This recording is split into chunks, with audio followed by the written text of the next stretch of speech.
Sana naman magawa natin. Pag alis ko bilang Pangulo ay wala ng gutom na Pilipino. Daliig hawa ay ang mga Pilipino nagkagubot na tungod nimo. Presyo sa palay astang kabarato. Nganong nagkagubot ang mga Pilipino? Tungod anang korupsyon. Kung seryoso kaning Pangulo nato sa Pilipinas, nganong dili niya kaya mapabalik si Saldico diri sa Pilipinas? Gipanguntana pa si Boyeng Rimulya nagkakakaka kung sumagot, no? Dahil talaga hindi na daw uuwi si Saldico.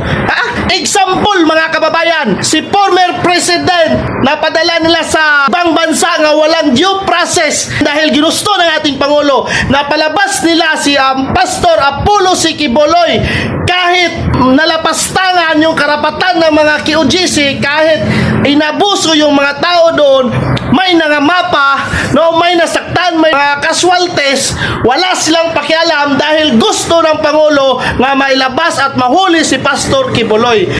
Si Congressman Tibes, napauwi nila ng Pilipinas dahil ginusto rin ng ating Pangulo. Bakit si Saldico? Ano ang pinagkaiba ni former President Pastor Quiboloy at Tibes kay Saldico?